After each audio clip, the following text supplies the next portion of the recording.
Yes, Mr. Deputy Speaker. First of all, I would like to thank members genuinely from our side, I should say, who have intervened on this bill.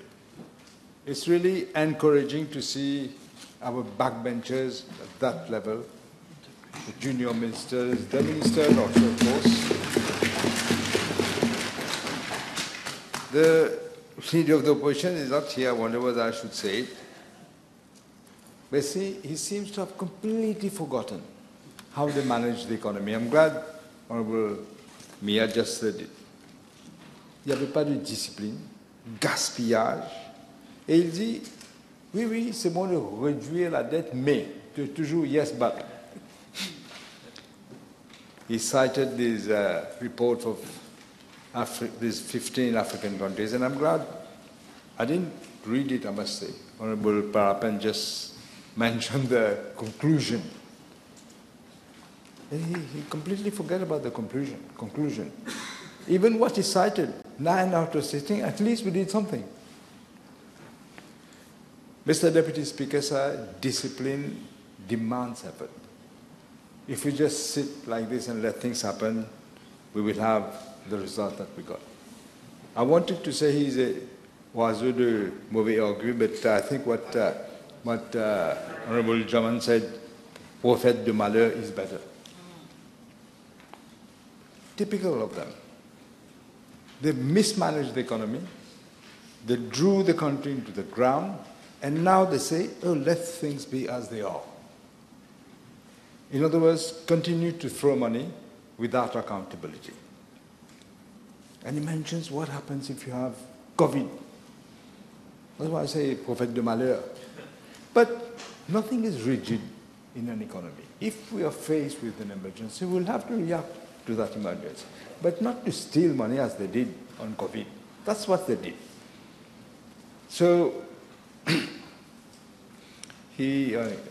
trying to say I can't see much what he said again, but Honorable Utim, I must thank him for having gone through this, what the previous Minister of Finance did. I didn't read it, I must say, but it's mind-boggling when you think he was in charge of finance.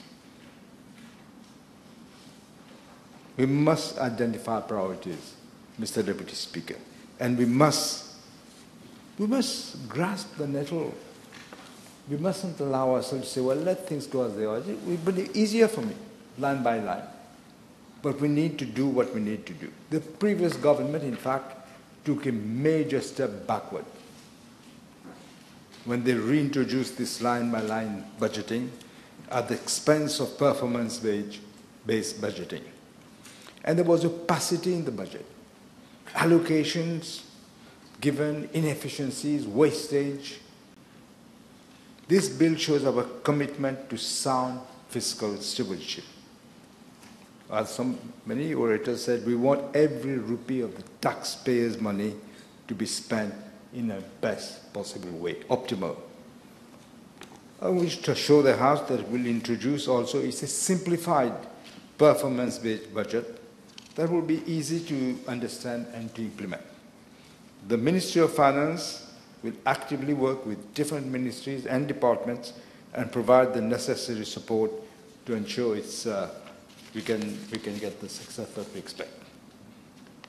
Mr. Deputy Speaker, sir, let me elaborate on some of the major changes that the reiteration, because I saw in the speech, especially of the opposition, they don't seem to understand. First of all, the Minister of Finance itself, its role will evolve.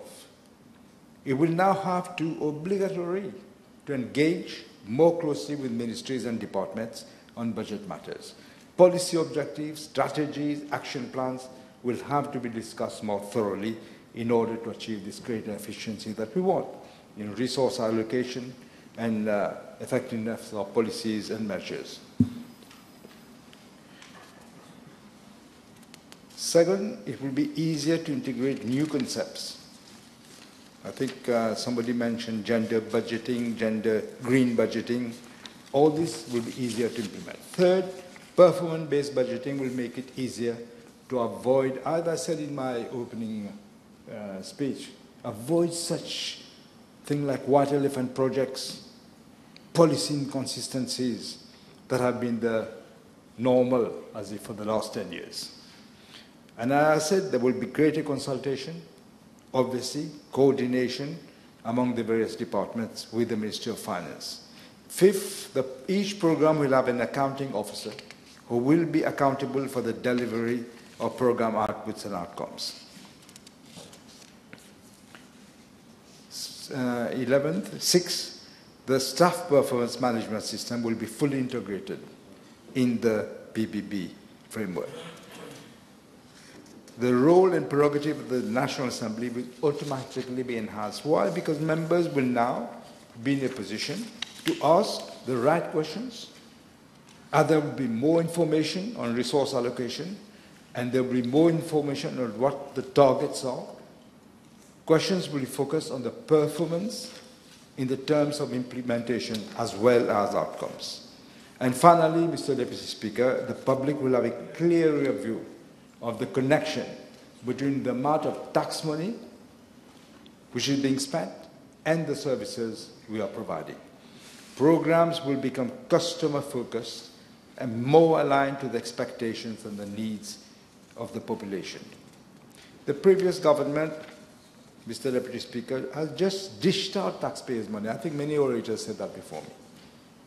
They increased the debt level without any consideration to the outcome of the money spent.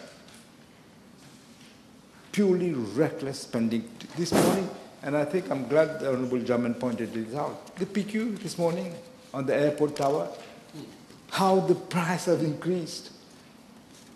I think nearly 70% when I look at the figures. To conclude, Mr. Deputy Speaker, let me stress, we are not introducing performance-based budgeting as an isolated initiative. This bill is part of a set of reforms to improve service delivery and fiscal outcomes. Our reforms will focus, as we have rightly said, many have said, will focus on results delivered and not on the processes. They will include, amongst others, civil service reforms is part of it, to improve the productivity of civil servants. And they want to get, we've just inaugurated with the Prime Minister of India, the Civil Service Institute. I think it's called Atal Bihari Vajpayee Institute. This is, and civil servants want this. They want to have training. They want to learn more. It's not a question that they don't want. This will improve the productivity of the civil service. Organizational restructuring, again, to focus on service delivery. As I mentioned, a fiscal responsibility act will come to consolidate the program. Together, these actions will ensure the efficiency and effectiveness of public service substantially. With these words, Mr. Deputy Speaker, I want to again thank all the members who participated in the debate, and I recommend the bill to the House. The motion needs to be seconded.